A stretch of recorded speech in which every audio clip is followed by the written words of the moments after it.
जय हिंद दोस्तों, नमस्कार। स्वागत है आपका आपके अपने चैनल पाठशाला विद के। बिहार पुलिस का एग्जाम बिल्कुल नज़दीक आ चुका है, तो ऐसे में आपको एक भी दिन क्लास को मिस नहीं करना चाहिए। और क्यों नहीं मिस करना चाहिए ये भी जान लीजिए, क्योंकि बिहार पुलिस ने नया जो पैटर्न जारी किया है, मैं उसी पैटर्न के ही माध्यम से आपको क्लास प्रोवाइड करा रहा हूँ। जैसे कि उन्होंने चैप्टर वाइज जो है सिलेबस को जारी किया है, तो इससे पहले के वीडियो में आपको क्लास 9 चैप्टर 1 आकार और स्थिति पर हमने पूरी डिटेल में एनसीईआरटी से कराया था। आज का अपना टॉपिक है NCERT class 9th chapter number 2। जी हाँ, भौतिक स्वरूप के बारे में आज हम लोग पढ़ेंगे। भारत का भौतिक स्वरूप स्पष्ट रूप से दिया गया है कि मैं इन्हीं चीजों से प्रश्न पूछूंगा, तो सबको हम लोग कवर करेंगे, एक भी प्रश्न नहीं छोड़ेंगे।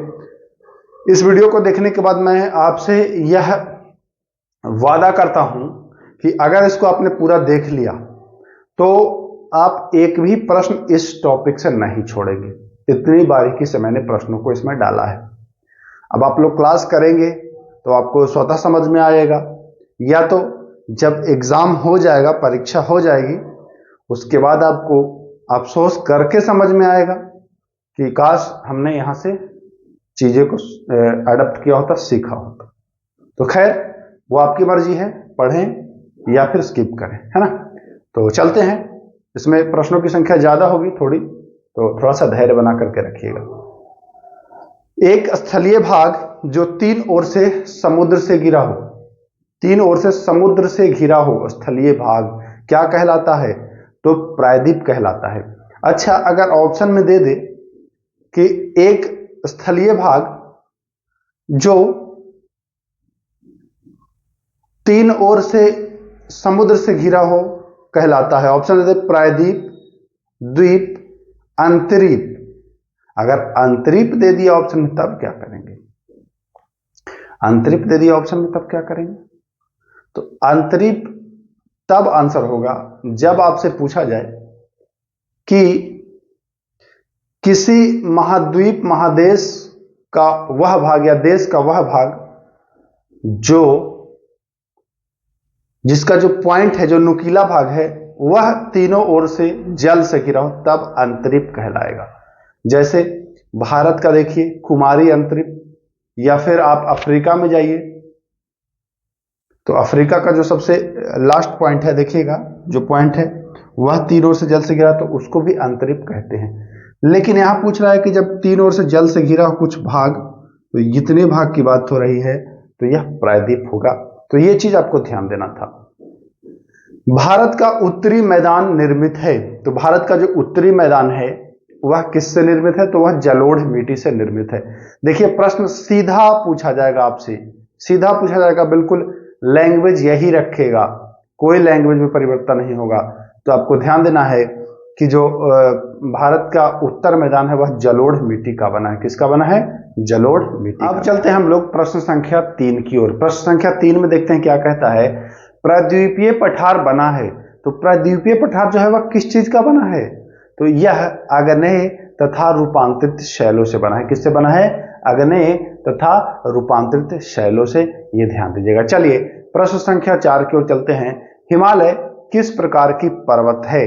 तो हिमालय जो है वह वलित पर्वत है। कैसी पर्वत है? वलित पर्वत है। ध्यान देना है आपको, हिमालय वलित पर्वत का उदाहरण है। हिमालय का फैलाव किन नदियों के बीच है? तो हिमालय का जो फैलाव है वह पश्चिम में बात करें तो सिंधु, और पूरब में बात करें तो ब्रह्मपुत्र नदियों के बीच है। ये दो चीजें आपको अच्छे से ध्यान रखना था। चलिए प्रश्न संख्या 6 की ओर चलते हैं। विश्व की सबसे ऊंची पर्वत श्रेणी कौन सी है? तो यह हिमालय ही है। कौन सी है?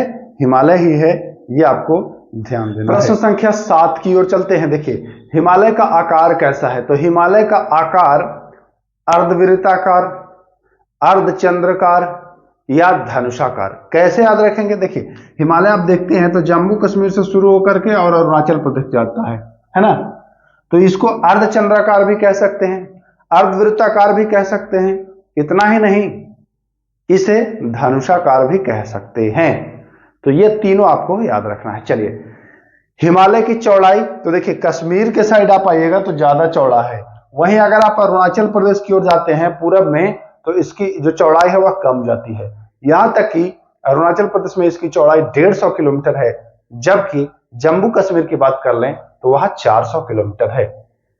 हिमालय के किस भाग में अधिक विविधता पाई जाती है? चौड़ाई भले ही इधर है, लेकिन ऊंचाई के मामले में बात करें तो ऊंचाई इधर ज्यादा है, और ऊंचाई ज्यादा होने की वजह से पूर्वी भाग में जो है कि ज्यादा विविधता पाई जाती है। चलिए 11 नंबर सवाल, हिमालय के सबसे उत्तरी भाग में स्थित श्रृंखला को क्या नाम दिया गया है? हिमालय देखिए, हिमालय को ऐसे 2-3 श्रृंखलाएं आपको दिखाई देंगी, है ना। तो कह रहा है सबसे उत्तरी, ऊपर उत्तर होता है, नीचे दक्षिण होता है। मैप आप देखे हैं तो आपको इतना तो ज्ञात होगा ही। तो देखिए जो सबसे उत्तरी भाग है उसे क्या कहा जाता है? तो उसे हिमाद्री हिमालय या महान हिमालय कहा जाता है। क्या कहा जाता है? महान हिमालय, हिमाद्री हिमालय, या इसको आंतरिक हिमालय भी कहते हैं। ये तीनों याद रखिएगा। इन तीनों में सबसे ज्यादा ऊंचाई इसी की है, महान हिमालय की।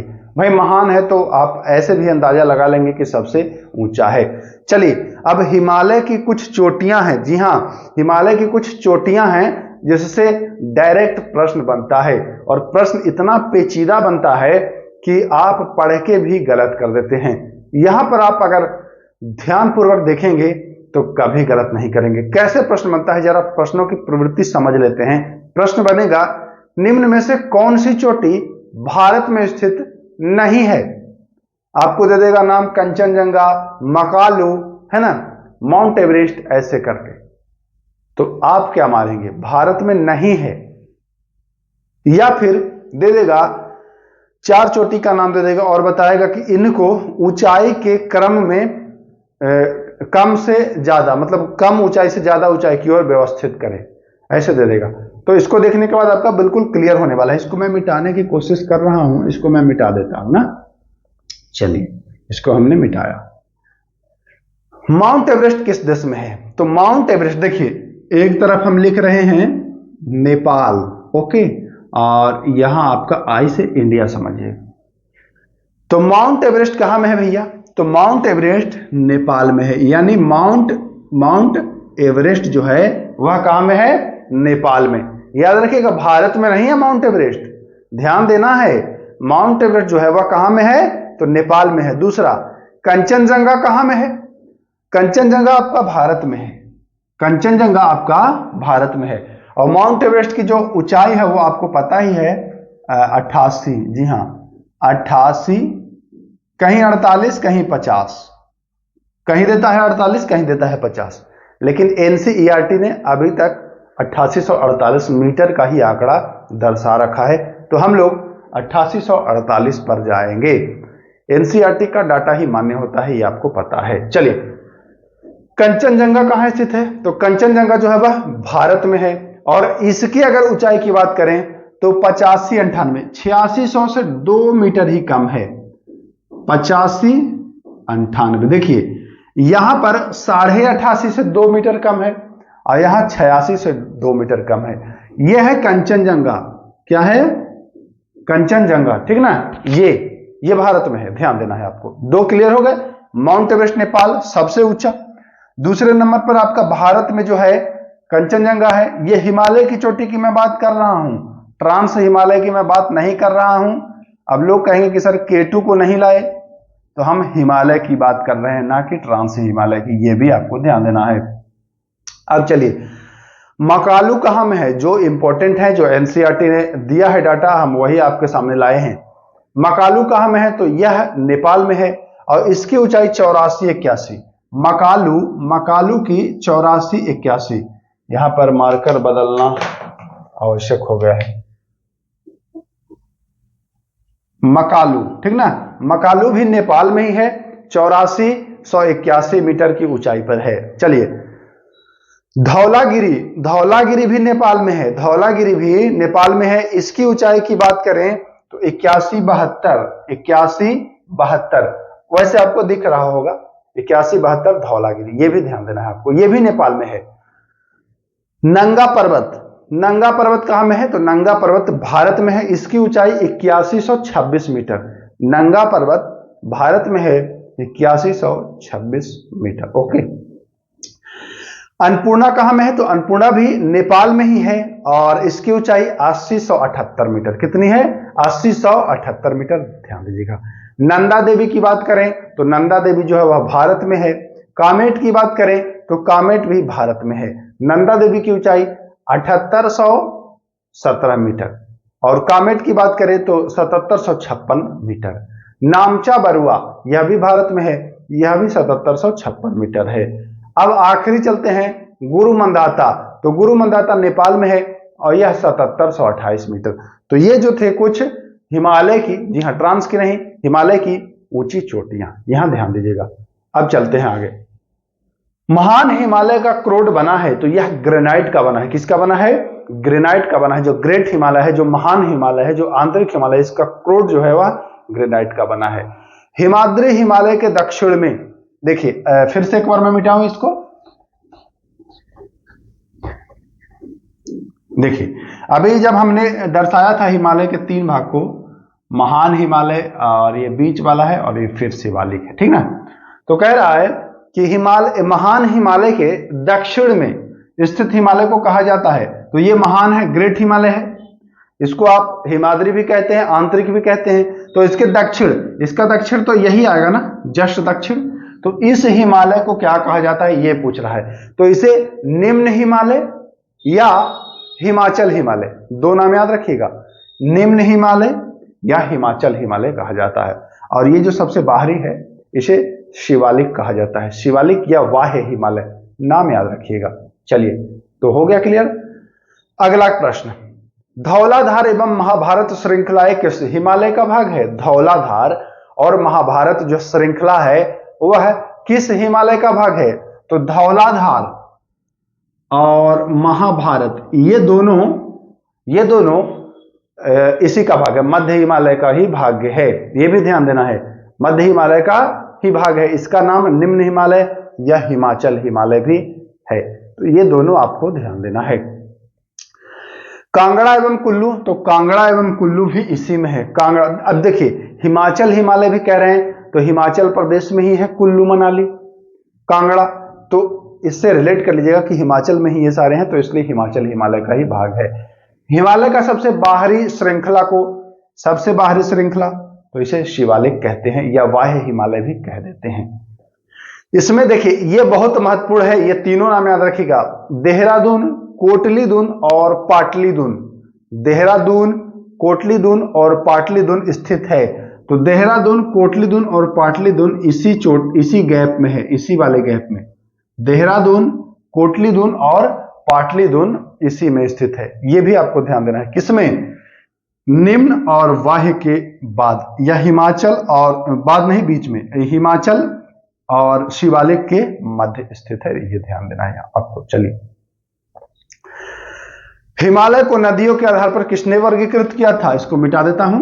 हिमालय को नदियों के आधार पर किसने वर्गीकृत किया था? नाम भी याद रखना है। तो उनका नाम है सिडनी बुर्रार्ड। जी हां, वैज्ञानिक थे सिडनी बुर्रार्ड। इन्होंने ही हिमालय को नदियों के आधार पर बांटा है।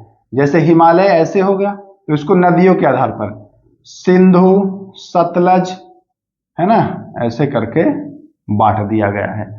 तो इसी को हम लोग पढ़ेंगे कि कौन सा नदी से कौन सा हिमालय को बांटा गया है। ये चलिए आगे। सिंधु एवं सतलज के बीच स्थित को कौन सा हिमालय कहते हैं? देखिए ये सिंधु नदी है और ये सतलज नदी है। तो इसके मध्य जो हिमालय का भाग है, जो इतना भाग है, इसको क्या कहा गया है? इसको क्या नाम दिया गया है? तो इसको नाम दिया गया है पंजाब। जी हां, पंजाब हिमालय। इस वाले क्षेत्र को, सिंधु और सतलज के क्षेत्र को नाम दिया गया है पंजाब हिमालय। ध्यान दीजिएगा। सतलज तथा काली नदी के बीच, यह सतलज हो गया और ये काली, इसको शारदा भी कहते हैं, तो ये भी ध्यान दीजिएगा।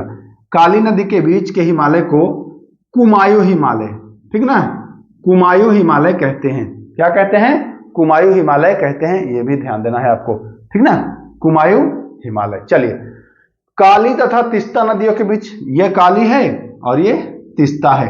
तो काली तथा तीस्ता नदियों के बीच के हिमालय को आप नेपाल हिमालय कहेंगे। क्या कहेंगे? नेपाल। और ये तीस्ता से आखिरी में आता है ब्रह्मपुत्र, इसको आप असम हिमालय कहेंगे। क्या कहेंगे?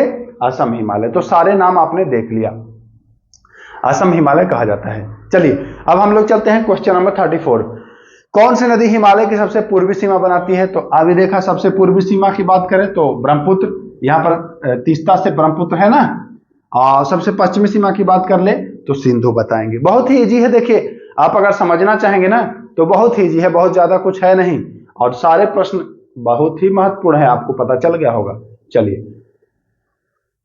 हिमालय दक्षिण की ओर एक तीखा मोड़ बनाती है किस स्थल पर?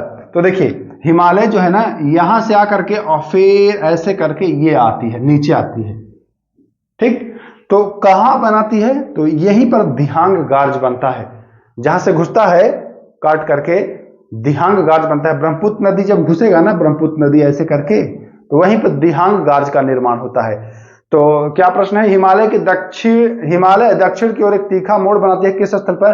तो दिहांग गार्ज, जहां से सिंधु नदी प्रवेश करता है उसी के पास जस्ट हिमालय जो है वह मुड़ा हुआ है, दक्षिण की ओर, नीचे की ओर है, तो उसको क्या कहते हैं? दिहांग गार्ज, पूर्वी भाग। ध्यान रखिएगा, बढ़िया प्रश्न बनेगा।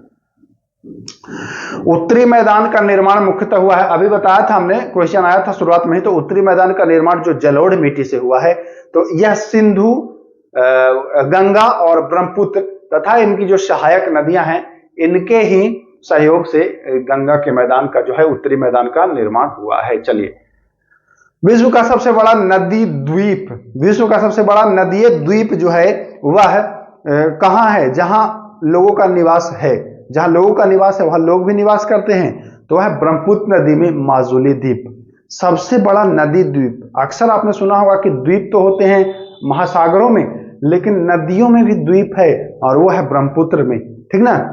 और कौन सी है? माजुली द्वीप, ये भी ध्यान दीजिएगा।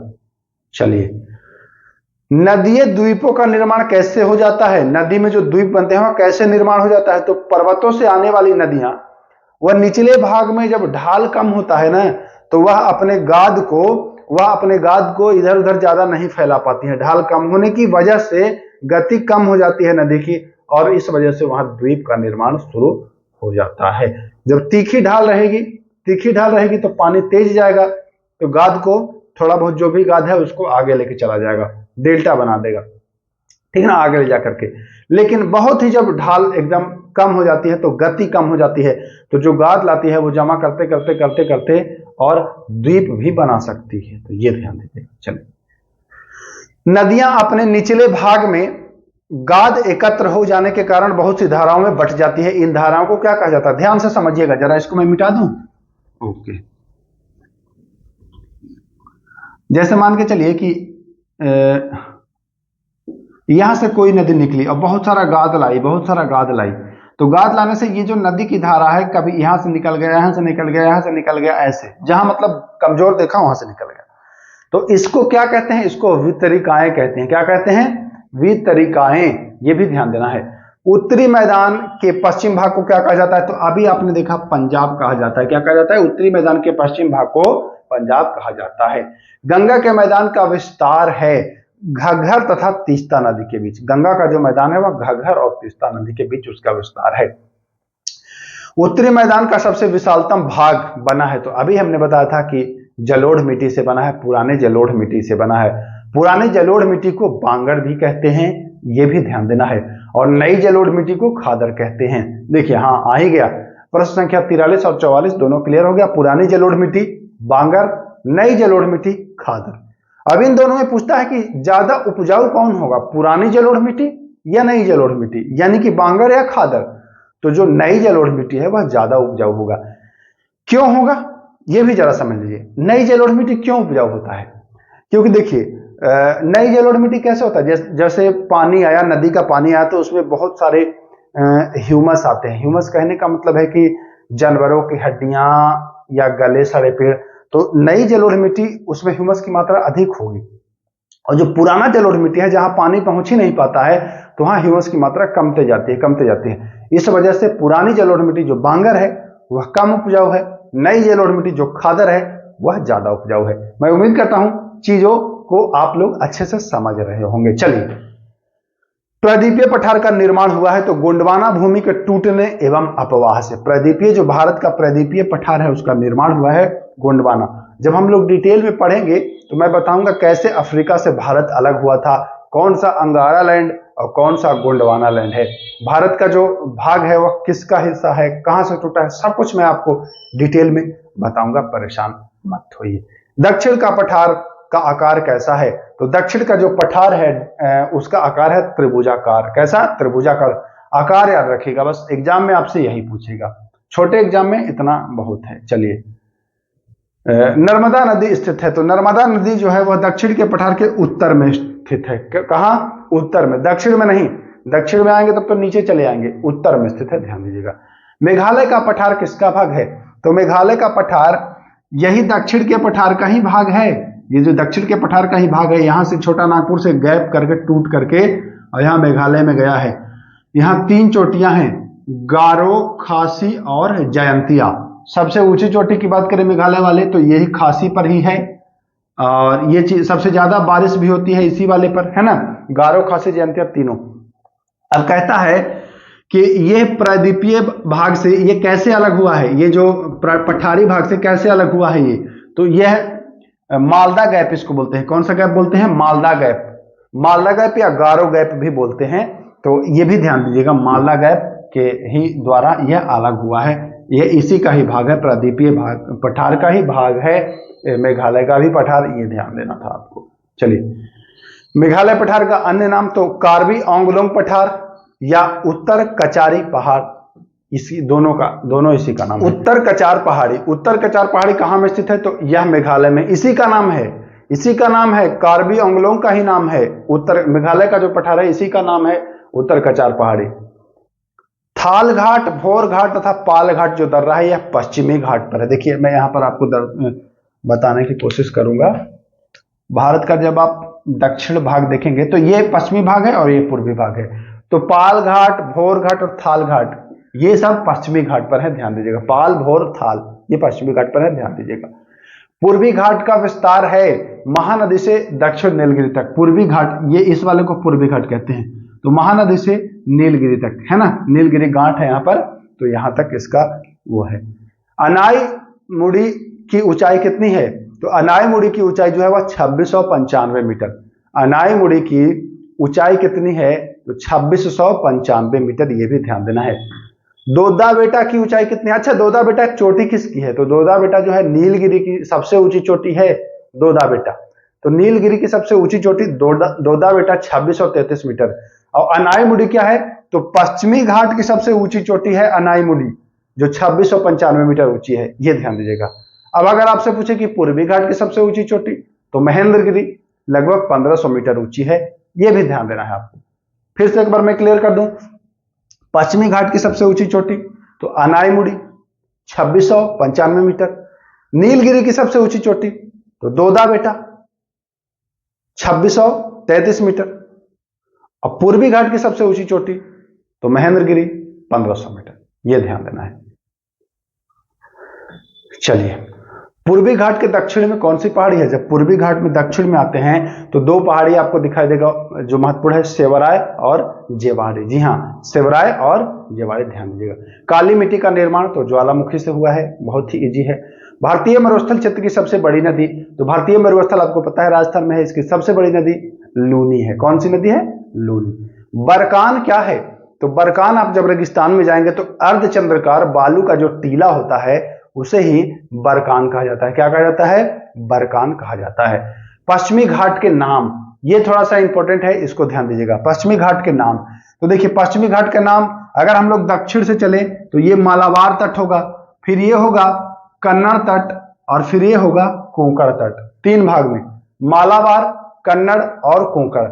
देखिए, तट के उत्तरी भाग को कोंकण तट कहते हैं, ये जो उत्तरी भाग है इसको कोंकण तट, और उसके बाद मध्य भाग को कन्नड़ तट, जैसा कि हमने पहले ही बताया कन्नड़ तट, और ये मालाबार तट। यहां से ये कोरोमंडल तट होगा पूर्वी भाग में, और ये उत्तरी सरकार तट होगा। तो ये चीज आप ध्यान दीजिएगा, ये होगा कोंकण तट, कन्नड़ तट, मालाबार, ठीक, कोरोमंडल और उत्तरी सरकार, ऐसे आपको याद रखना है। कम से कम इतना आप ध्यान रखिएगा। बंगाल की खाड़ी के साथ देखिए, हाँ ये भी आपको मैं क्लियर ही कर दिया हूं। 62 नंबर, पूर्वी घाट की महत्वपूर्ण नदियां। पूर्वी घाट की महत्वपूर्ण, अब आपसे पूछ सकता है कि इनमें से कौन सी नदी पूर्वी घाट की नहीं है, तो ध्यान रखना है पूर्वी घाट की जो महत्वपूर्ण नदियां हैं, महानदी, गोदावरी, कृष्णा, कावेरी।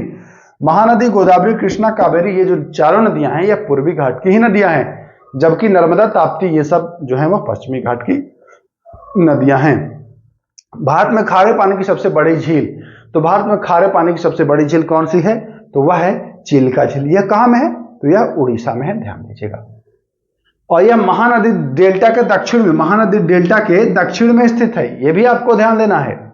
चलिए अगला प्रश्न, पीटली द्वीप कहां स्थित है। बहुत बढ़िया प्रश्न है, शानदार प्रश्न है। पीटली द्वीप कहां स्थित है, यह पक्षी द्वीप है, यह भी ध्यान दीजिएगा।